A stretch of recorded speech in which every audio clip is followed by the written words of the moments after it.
বলো এটা হলো মিথ্যা প্রতারণা, এটা চাকরি নট নাকি। এখনো দেখবেন বাংলাদেশে টিভিগুলোতে দেখবেন বসুন্ধরায় বসে আছেন লিটন দেওয়ান, উনি মানুষের হাত দেখে ভাগ্য দেখে বলে দেয় আপনার বিদেশে গেলে ভিসা লাগবে কিনা, চাকরি পাবেন কিনা, সন্তান হবে কিনা, ব্যবসায় উন্নতি হবে কিনা, এত কিছু উনি বলতে পারেন। 5 আগস্টে জালিমরা যে বিদায় হবে এই ঘটনা যদি চাচাদেরকে জানাতো তাহলে কি ওরা সতর্ক হইতো না? ওই বসুন্ধরায় 3 বার আগুন লাগলো, তিনবার আগুন লাগলো।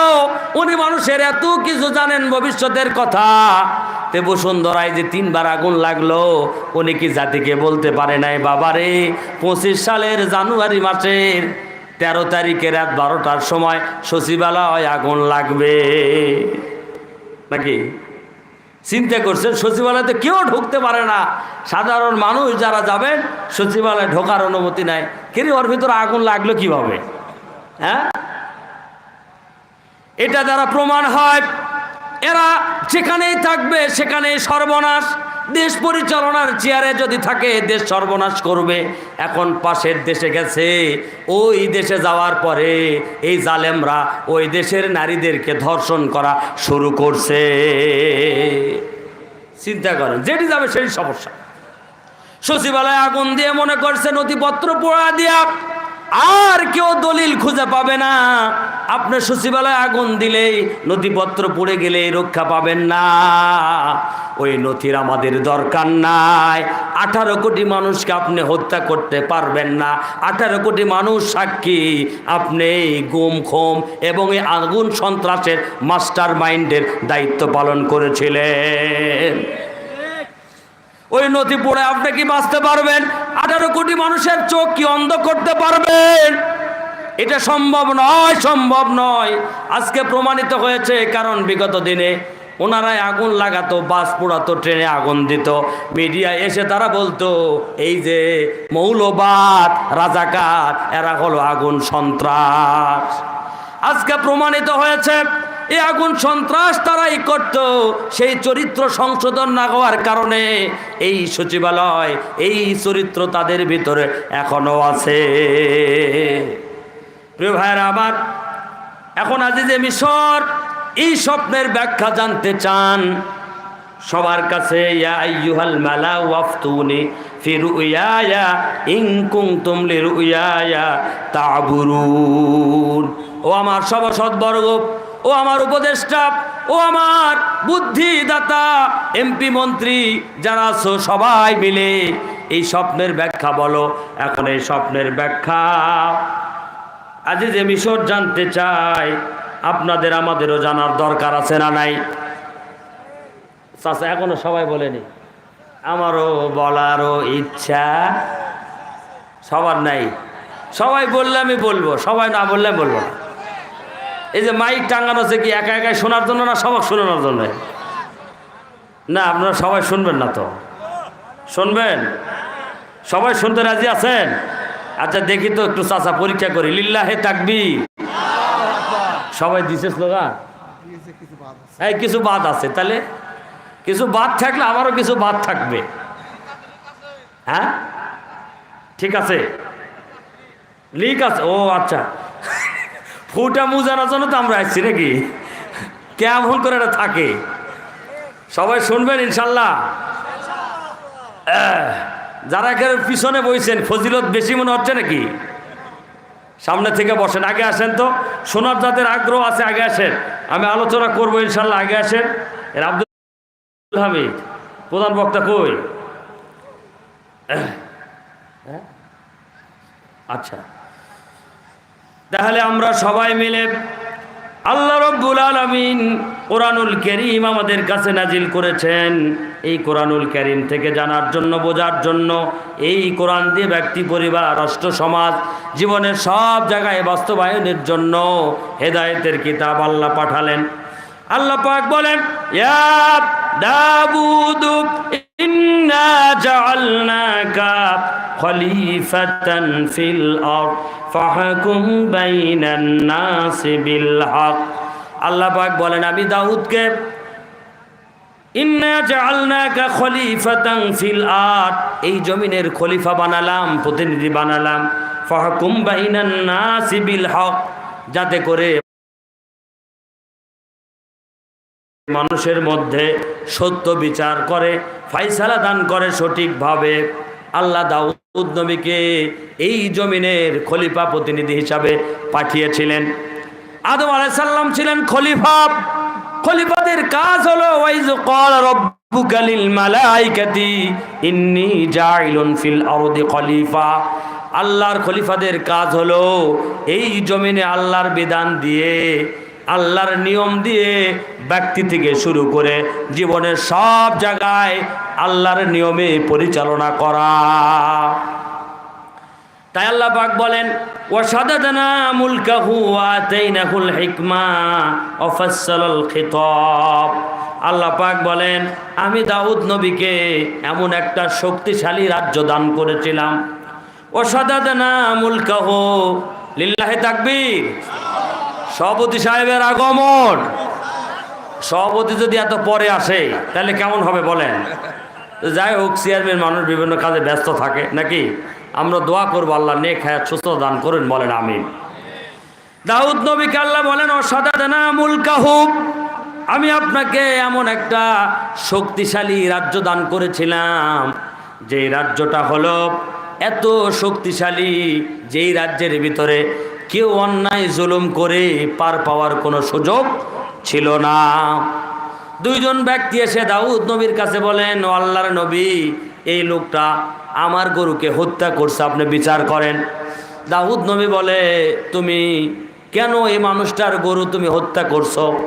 বলে আল্লাহর নবী আমি তো হত্যা করি নাই, আমার ব্যাপারে মিথ্যা অভিযোগ দিল। তাফসিরে এসেছে ওয়াশাদাদনা মুলকাহু, তার রাজ্য এত শক্ত ছিল, কঠিন ছিল, যে অন্যায় করে পার হওয়ার কোনো সুযোগ নাই। এখন সাক্ষী লাগবে, প্রমাণ লাগবে, এই লোকটা যে এই মানুষের গরু মারছে, হত্যা করছে, তার প্রমাণ লাগবে না? প্রমাণ লাগবে। এখন বলছে প্রমাণ দাও। বলে আমার কোনো প্রমাণ নাই, আমি নিজেই প্রমাণ। ইসলামের বিধান হলো যদি প্রমাণ না থাকে তাহলে যার ব্যাপারে অভিযোগ করা হয়েছে উনি আল্লাহর নামে 3 বার শপথ করে বলবে, আল্লাহকে হাজির নাজির জেনে বলবে আমি এ অন্যায় করি নাই। দাউদ নবী বললেন ঠিক আছে তোমরা চলে যাও, যেহেতু বিচারটা একটু জটিল আমি একটু চিন্তা ভাবনা করি।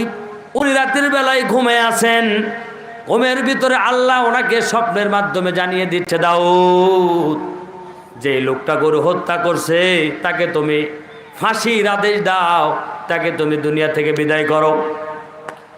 দাউদ নবীর ঘুম ভেঙে যাওয়ার পরে চিন্তা করছেন ঘুমটাকে দলিল হিসাবে স্বপ্ন, এর আলোকে একজন মানুষকে হত্যা করা, ফাঁসি দেওয়া ঠিক হবে কিনা উনি চিন্তা করছেন। আবার পরের দিন ঘুমাতে গেলেন, আবার তিনি স্বপ্নে দেখছেন দাউদ যেই লোকটা গরু হত্যা করছে তাকে তুমি ফাঁসি দাও। দাউদ আলাইহিস সালাতু ওয়াস সালাম চিন্তা করে ঘুমের এই স্বপ্নের উপরে ভিত্তি করে একজন মানুষকে ফাঁসি দেওয়া যাবে না, একজন মানুষকে দুনিয়া থেকে বিদায় করা যাবে না। তাই তিনি গভীরভাবে চিন্তা ভাবনা করছেন।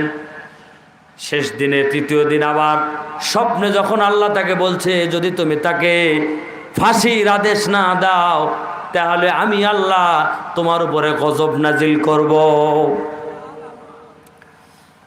এখন দাউদ আলাইহিস সালাতু ওয়াস সালাম আল্লাহর কাছে জানতে চাইলেন কি অপরাধ লোকটার।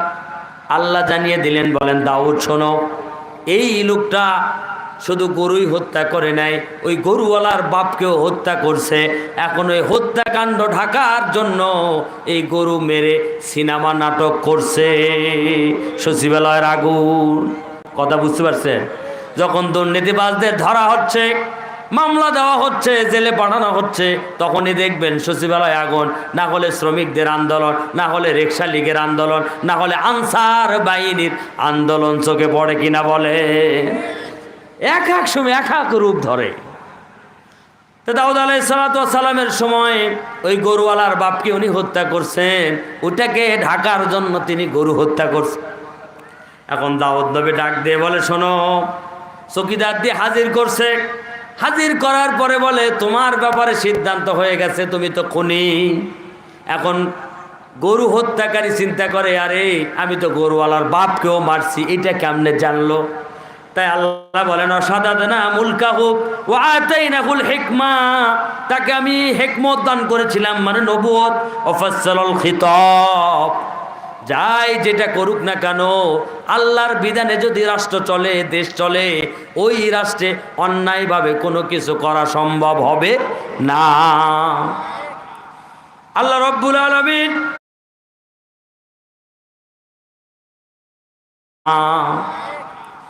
আল্লাহ রাব্বুল আলামিন জানিয়ে দিচ্ছেন, ইজদাখালু আলা দাউদ ফাফাজিয়া মিনহুম ক্বালু লা তাখাফ ওয়ালা তাকানা বাউল খস ইস্তাসাউরুল মিহরাব। দাউদ আলাইহিস সালাম যে সুরক্ষিত জায়গায় থাকতেন, ইস্তাসাউরুল মিহরাব বলা হয় সুরক্ষিত জায়গা, চারিদিক দিয়ে ঘেরা।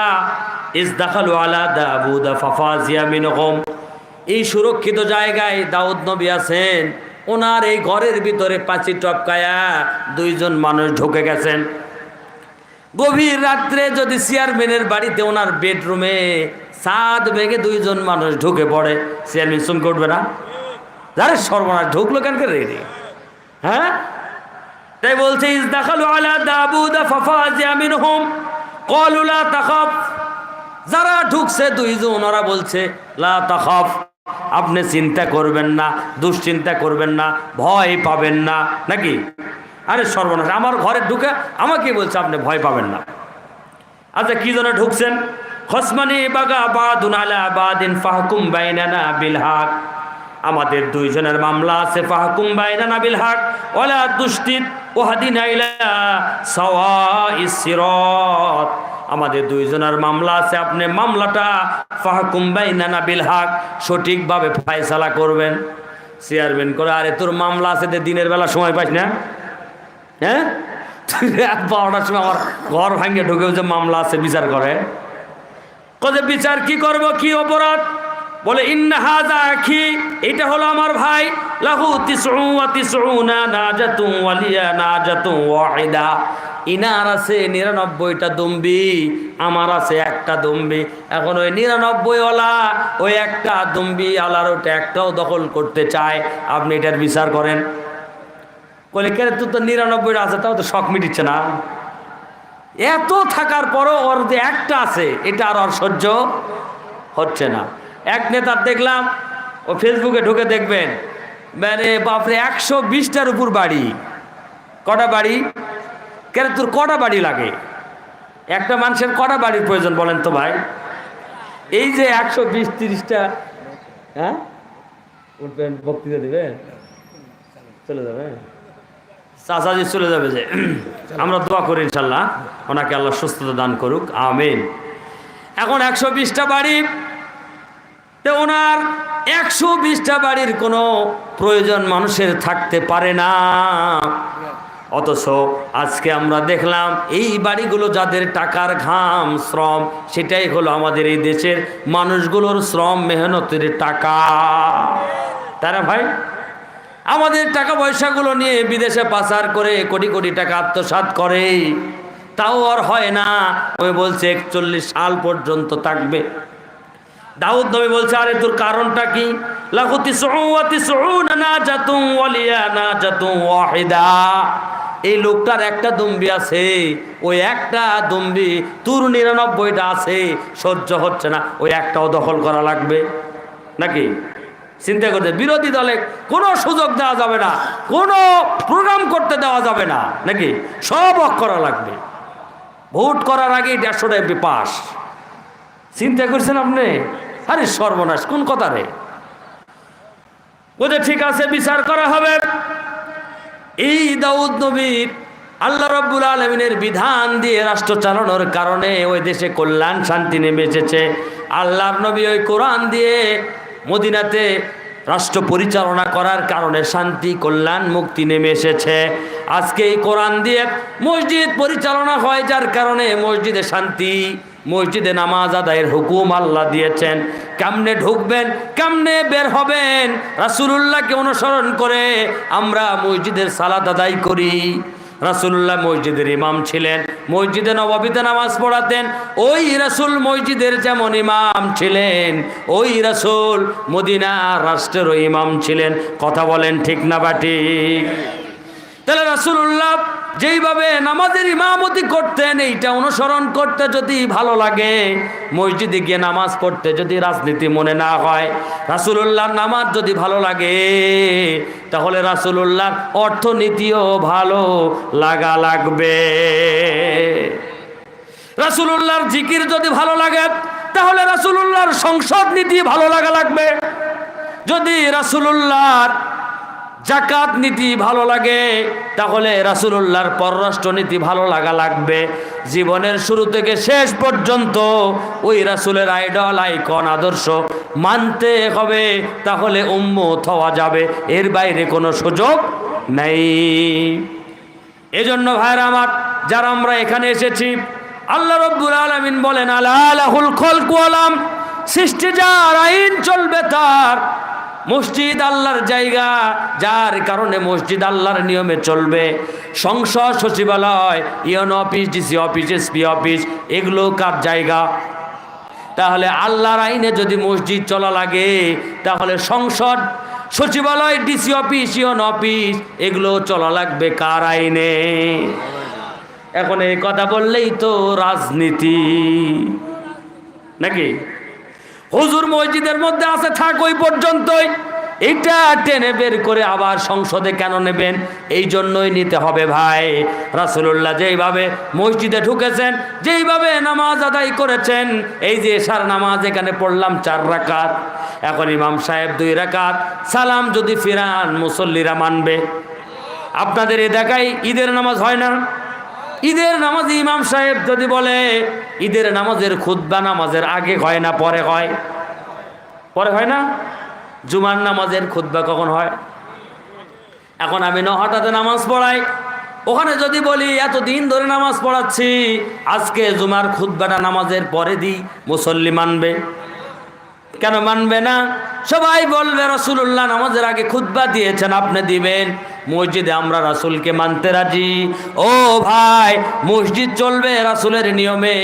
ওই রাসূল মসজিদ কেমনে চলবে, তার নিয়ম যেমন তিনি শিক্ষা দিয়েছেন, রাষ্ট্র কেমন চলবে, ওই রাষ্ট্রে চালানোর নিয়মও ওই রাসূল শিক্ষা দিয়েছে। দেননি ভাই, দেননি? এখন রাসূলুল্লাহর নামাজ যদি ভালো লাগে, রাসূলুল্লাহর দেশ পরিচালনা নীতি যদি ভালো না লাগে, তাহলে উম্মত থাকা যাবে? উম্মত থাকার সুযোগ নাই।